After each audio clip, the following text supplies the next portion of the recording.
Hello everyone, so welcome back to our channel. वापस हम continue करने जा रहे हैं अपने अकाउंटेंसी रिवीजन की सीरीज। और अभी तक की क्लासेस में हमने अपने अकाउंटेंसी में chapter number 1 fundamental of partnership कर दिया खत्म। आज जिस चैप्टर का हम करने वाले हैं डिस्कशन, उसका नाम क्या है? तो that chapter is called goodwill. क्या कहते हैं उस चैप्टर को?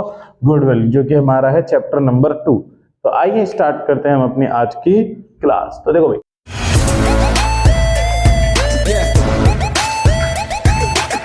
सबसे पहले बात आती है कि सर ये गुडविल है क्या? तो देखो, गुडविल को अगर आपने आसान भाषा में समझना है तो आप ये कह सकते हैं कि ये फर्म का गुड नेम और गुड रेपुटेशन होता है। कि जो भी फर्म है, जब फर्म अपना किसी भी फर्म को जब स्टार्ट किया जाता है तो फर्म स्टार्ट करते टाइम उसको किसी न किसी नाम से स्टार्ट करते हैं ना। कोई नाम होता है कंपनी का। जैसे हमारे एजुकेशन सेंटर का नाम क्या है? ज्ञानी एडुयो हब। तो जब इस नाम के फर्म की मार्केट में एक अच्छी रेपुटेशन क्रिएट हो जाती है ना, गुड रेपुटेशन, और ऐसी रेपुटेशन जिसकी वजह से they earn some abnormal profit, जिसकी वजह से वो जो है कुछ एबनॉर्मल प्रॉफिट को अर्न करने के एबल हो जाते हैं। देखो ना, जैसे कोई भी नया फर्म मार्केट में आता है, अब जैसे कुछ टाइम के बाद उसके प्रोडक्ट्स के द्वारा, उसकी सर्विसेज के द्वारा, उनकी क्वालिटीज के द्वारा क्या होता है, उनका मार्केट में ना एक नेम क्रिएट हो जाता है, नेम एंड फेम। कि पूरी मार्केट में उनका एक चलता है कैसे कि भाई वो दुकान सबसे अच्छी है ना। तो उसी को हम क्या कहते हैं? Good name, good reputation. और जब ऐसा होता है तो क्या होता है कि इनिशियली तो उन लोगों ने अपने प्रोडक्ट का प्राइस जो है थोड़ा कम चार्ज कर रखा होता है, पर जैसे जैसे उनका नाम बन जाता है, जैसे ही वो ब्रांड बन जाते हैं, तो क्या करते हैं? वो अपने प्रोडक्ट पे कुछ हाई चार्ज करते हैं ना, कुछ एक्स्ट्रा चार्ज कर देते हैं as compare to normal shopkeeper. If you have good reputation in the market, तो आप क्या करेंगे? उससे ज्यादा पैसा अर्न करेंगे, है कि नहीं? अब दूसरी बात क्या है कि जो गुड रेपुटेशन है ये दिखता नहीं है कहीं पे भी। ये हम कहीं पे भी जाएंगे तो हमें किसी फर्म के साथ लटका हुआ नहीं मिलेगा कि भाई इस फर्म की गुड रेपुटेशन इतनी है या इस फर्म की गुड रेपुटेशन इतनी है। वो बस लोगों के माइंड में, लोगों के दिल में, लोगों के अंदर उनको फील आती है। फील कैसे आती है? जैसे सामान लेने के लिए गए, अब उसने अच्छा व्यवहार करा तो ऑब्वियसली उसकी एक अच्छी इमेज बन जाएगी। तो अच्छी इमेज का सर्टिफिकेट नहीं लेकर के वो घूमते रहते हैं, उसको फिजिकली नहीं, इंटेंजिबली, मतलब we can not touch that fame और that reputation, we can only feel about their reputation in the market, है ना। जैसे अब देखो, नॉर्मल में तुम्हें स्लीपर्स की बात बताऊं तो स्लीपर्स में तुम्हें पता है कई सारे स्लीपर कंपनियां हैं जो स्लीपर मतलब चप्पल बनाती है। जैसे रिलैक्सो भी है, रिलैक्सो के अलावा एक एडिडास भी है। अब रिलैक्सो वाले जो चप्पल बनाते हैं फ्लिप फ्लॉप वाली, वो चप्पल कितने रुपए की मिल जाती है? हद से हद 200 रुपए, 250 रुपए। पर एडिडास वालों की चप्पल कितने की होती है? 1000 रुपए की, है ना। तो 1000 रुपए जो चार्ज कर रहे हैं, तो क्या हो रहा है? और पब्लिक खरीद भी रही। क्यों खरीद रहे? क्योंकि एडिडास वालों का एक नाम है, वो एक ब्रांड वैल्यू है ना। तो as compare to the Relaxo company, Adidas कम कमाएगा कि ज्यादा? तो ऑब्वियसली ज्यादा कमाएगा, है ना। तो आपका अच्छा नाम ही मार्केट में आपको हेल्प करेगा किसमें? अच्छा पैसा अर्न करने में। तो देखो, गुडविल मैंने तुमको क्या बताया कि हमारी एसेट होती है, पर इसको हम देख नहीं सकते। तो हम देखो इसको कैसे डिफाइन करते हैं कि it refers to that intangible asset, it refers to that intangible asset which represent, जो कि रिप्रेजेंट करता है किसके बारे में? तो which represent about good name, which represent about good name और good reputation of firm, good name और good reputation of firm in the market. कि मार्केट में आपके फर्म की रेपुटेशन कैसी है, उसी को बताने वाला इंटेंजिबल एसेट क्या है? गुडविल। और साथ में आप यहाँ पे भी लिख सकते हो कि and it helps in getting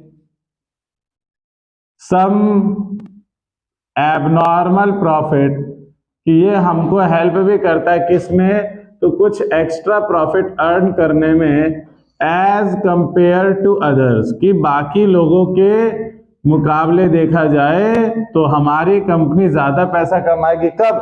जब हमारी गुडविल होगी ज्यादा। मान लो 4 अलग अलग तरीके की कंपनी खुल गई, पर सबका सामान सेम है, तो उन चारों में से जिसका सबसे अच्छा रेपुटेशन, उसकी ज्यादा सेल्स।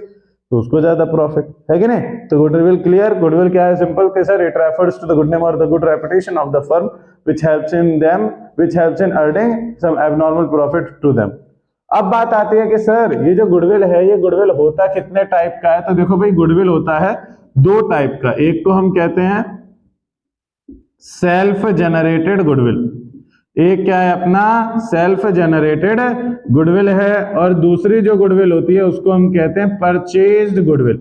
सेल्फ जनरेटेड गुडविल का मतलब क्या है कि वो गुडविल जो मार्केट में हमने किसी और से नहीं ली, हमने क्या किया, खुद स्टार्ट किया बिजनेस स्टार्ट करने के बाद हमने धीरे धीरे मार्केट में 5-10 साल बिताए और मार्केट में अपनी एक रेपुटेशन क्रिएट करी। वो गुडविल कौन सी, जो हमने खुद की अपनी मेहनत से हमने जिस गुडविल को जनरेट किया। और परचेज गुडविल का मतलब क्या है कि किसी जमे जमाए बिजनेस को, किसी वेल सेटल्ड बिजनेस को हमने जाकर के बात की, उनका मान लो फ्रेंचाइजी ले लिया, उनका नाम यूज कर लिया, या हमने उनका बिजनेस ही खरीद लिया, तो क्या होगा, इसको हम कहेंगे परचेज गुडविल। क्यों? क्योंकि जब हम किसी का बिजनेस खरीदते हैं तो जितने के उसके एसेट्स और लायबिलिटीज है वो हमसे उससे कुछ एक्स्ट्रा चार्ज करता है, और वो एक्स्ट्रा चार्ज किस बात का करता है, गुडविल का। किसका करता है, गुडविल का, है ना। तो सेल्फ जनरेटेड मतलब जो आपने खुद मेहनत से करी, जिसके लिए आपने किसी भी प्रकार की कोई भी पेमेंट जो है एक्स्ट्रा पेमेंट नहीं करी है। और परचेज में क्या होता है कि जब हम बिजनेस खरीदते हैं तो हम क्या करते हैं, पेमेंट करते हैं, ना। तो दो प्रकार के गुडविल हो गए। लेकिन अब प्रॉब्लम आती है, सर हम रिकॉर्ड किसको करते हैं, है ना। तो देखो, गुडविल हमारा एक इंटेंजिबल एसेट है। गुडविल हमारा क्या है, एक इंटेंजिबल एसेट है, और इंटेंजिबल एसेट जो है उसके ऊपर अप्लाई होता है AS 26 अकाउंटिंग स्टैंडर्ड 26 उस पर अप्लाई होता है। और अकाउंटिंग स्टैंडर्ड 26 का कहना क्या है, तो इसका कहना है any intangible asset can be recorded, कि हम किसी भी इंटेंजिबल एसेट को रिकॉर्ड कर सकते हैं। कब? तो can be recorded only when we have paid some, जब हमने पेमेंट करी है कुछ ना कुछ, क्या चीजें, तो कुछ ना कुछ कंसीडरेशन फॉर देम, कि हमने जब उनके लिए कुछ ना कुछ बदले में पेमेंट किया है, तभी हम उनको रिकॉर्ड कर सकते हैं किसी भी इंटेंजिबल एसेट्स को। देखो, इंटेंजिबल एसेट्स को रिकॉर्ड तभी किया जा सकता है जब हमने पे करा हो, क्या, कंसीडरेशन फॉर देम, हमने जब उसके बदले में कुछ ना कुछ पेमेंट करी हो। तो देखो, सेल्फ जनरेटेड हमने कोई गुडविल की पेमेंट करी नहीं करी, कुछ एक्स्ट्रा पैसा गया नहीं गया, तो हम जब भी आप देखोगे ना आगे वाले चैप्टर्स में, तो उसमें आपको जो गुडविल आएगा ना रिकॉर्ड करने का या जो एंट्री पास करने का, उसमें हमेशा कौन सी गुडविल होगी, परचेज। ये पूछा जा सकता है आपसे कि गुडविल कितने टाइप की होती है, सर दो टाइप की, सेल्फ जनरेटेड, परचेज। किसको रिकॉर्ड करते हैं, सिर्फ परचेज को। क्यों रिकॉर्ड करते हैं, तो परचेज को रिकॉर्ड किया जाता है because of recorded due to AS 26 accounting standard 26 की महिमा अपरंपार है। वो नहीं होते तो हमको कहीं पे रिकॉर्ड ही नहीं होता, ऐसा ये कहता है, ठीक है। लेकिन आपने वो बस इतना नहीं लिख के आना, आपने क्या लिख के आना है कि purchase goodwill has to be recorded in the books of accounts because of the accounting standard 26 as that standard says that an intangible asset can be recorded only when we paid some consideration for it। तो देखो, exam के perspective से ये important है, goodwill का theory बस इतना ही आएगा, इससे ज्यादा कुछ नहीं आएगा। अब हम बढ़ेंगे किस पे, वैल्यूएशन ऑफ गुडविल। गुडविल को कैलकुलेट कैसे करते हैं, मेथड कितने टाइप के, उनके बारे में पढ़ेंगे। तो फटाफट से इसका स्क्रीनशॉट ले लो, फिर हम बढ़ते अपना आगे। टॉपिक है वो क्या है, वैल्यूएशन ऑफ गुडविल, कि गुडविल को वैल्यूएट कैसे करते हैं, मतलब how can we calculate the value of goodwill. तो देखो, गुडविल को कैलकुलेट करने के हमारे पास हैं 3 अलग अलग मेथड, जिसमें कि सबसे पहला अपना मेथड है average profit method. Average profit method के बाद हमारा है वे super profit method. Super profit के बाद हमारा है अगला कैपिटलाइजेशन मेथड। कौन सा मेथड, कैपिटलाइजेशन मेथड। ये 3 मेथड हमने पढ़ने हैं, और इन तीनों मेथड के अंदर भी हमारे और कुछ हैं, जैसे एवरेज प्रॉफिट मेथड के अंदर 2 एवरेज प्रॉफिट होता है, एक सिंपल एवरेज प्रॉफिट मेथड और दूसरा होता है अपना weighted average profit. Simple average profit और वेटेड एवरेज प्रॉफिट। फिर इसके बाद हमारा आता है सुपर प्रॉफिट, तो सिंगल ही है। फिर हमारा कैपिटलाइजेशन मेथड जो है, इसमें भी दो कैपिटलाइजेशन होते हैं। कौन कौन से? एक को हम कहते हैं कैपिटलाइजेशन ऑफ एवरेज प्रॉफिट, और दूसरा टॉपिक होता है अपना कैपिटलाइजेशन ऑफ सुपर प्रॉफिट। तो अब मैं यहाँ पे इन सभी के फॉर्मूले लिख देता हूं, ठीक है। फिर हम नेक्स्ट क्लास में अपना एक एक मेथड को करेंगे इनके प्रैक्टिकल क्वेश्चंस के साथ। तो देखो भाई, सबसे पहला जो हमारा है सिंपल एवरेज प्रॉफिट मेथड, इसमें फॉर्मूला क्या लगता है? तो पहले सर नाम ही एवरेज प्रॉफिट है, तो सबसे पहले हमें कैलकुलेट करना है एवरेज प्रॉफिट कैसे निकलेगा। तो सर जितने भी ईयर्स दे रखे हैं सभी ईयर्स के प्रॉफिट को ऐड करेंगे, total profit divided by total number of years, कि कितने साल के प्रॉफिट को आपने लिया है उन सबको यहाँ पे जोड़ेंगे। देखो टोटल कितना कमाया अपॉन कितने ईयर्स, डिवाइड करेंगे तो आंसर जो आएगा वो कहलाएगा एवरेज प्रॉफिट। फिर हमें गुडविल निकालनी है, तो अलग फॉर्मूला लगेगा। कौन सा? तो गुडविल का फॉर्मूला हो जाएगा average profit multiplied by number of years purchase. क्या है? Number of years purchase. यहां ध्यान दे बच्चे, कंफ्यूज हमेशा हो जाते हैं क्या, कि ये नंबर ऑफ ईयर्स है और ये नंबर ऑफ ईयर्स परचेज है, तो कंफ्यूज नहीं होना, दोनों अलग अलग है। अब आओ अगला मेथड अपना कौन सा है? Weighted average profit method. तो इसमें हम फॉर्मूला क्या लगाएंगे? वेटेड एवरेज प्रॉफिट निकालने के लिए फॉर्मूला लगता है सम ऑफ वेटेड प्रॉफिट, कि जितने भी हमारे वेटेड प्रॉफिट है उन सभी को ऐड करो, डिवाइड कर दो किससे? सम ऑफ वेट्स। वेट्स क्वेश्चन में असाइन होते हैं हमें, ठीक है, उससे हम डिवाइड कर देते हैं, उसके सम से, टोटल से हमारा आ जाता है वेटेड एवरेज प्रॉफिट। फिर हमें अगर गुडविल कैलकुलेट करनी है तो फॉर्मूला सिंपल क्या है?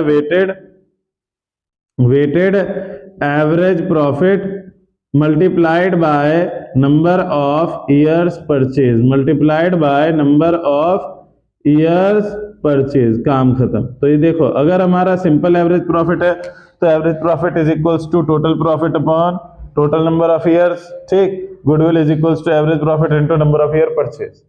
वेटेड एवरेज प्रॉफिट है तो weighted average profit is equal to sum of weighted profit upon sum of weights, और फिर गुडविल निकालनी है तो weighted average profit into number of year purchase. अब आती है बात सुपर प्रॉफिट। तो देखो पढ़ेंगे इसको डिटेल में और इंपॉर्टेंट और मजेदार तरीके से बताऊंगा, बट फिलहाल फॉर्मूला देख लो। सबसे पहले हमें निकालना होगा इसमें सुपर प्रॉफिट, जो इसका फॉर्मूला क्या रहता है? तो इसका फॉर्मूला होता है average profit minus normal profit. अब देखो एवरेज प्रॉफिट तो तुमको निकालना आता है, कैसे निकलेगा एवरेज प्रॉफिट? तो वही total profit upon number of years.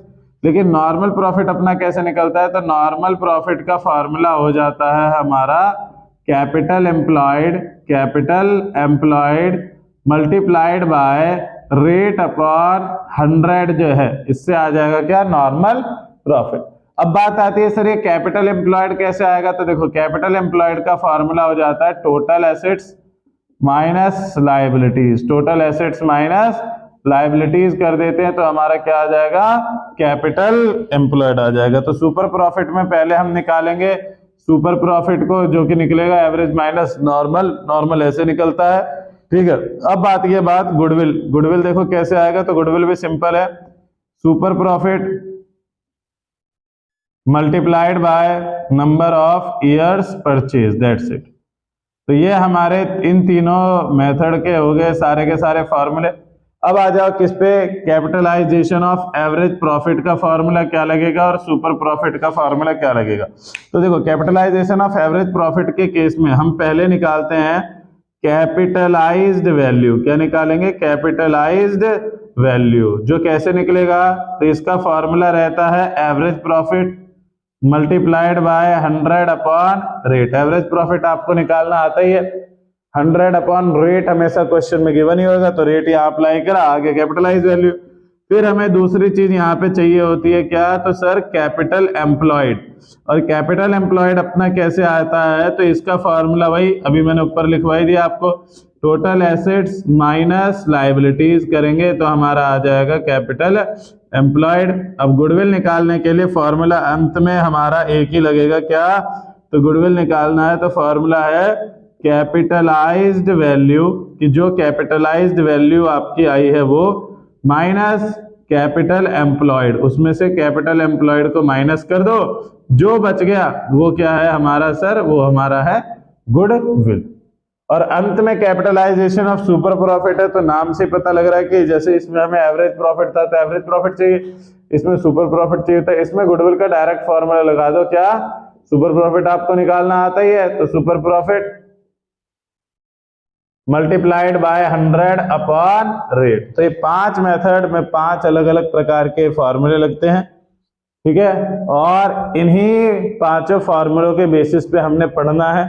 उम्मीद है नेक्स्ट क्लास में मैं इनमें से 2-3 तो करवाई दूं, ठीक है। बाकी मिलते हैं आपसे अगली वीडियो में, आज के लिए इतना ही, धन्यवाद। किसी को भी कंफ्यूजन, डाउट, दिक्कत, समस्या, परेशानी कमेंट करके जरूर बताएं और अपने दोस्तों के साथ भी शेयर करें। मिलते हैं आपसे अगली वीडियो में।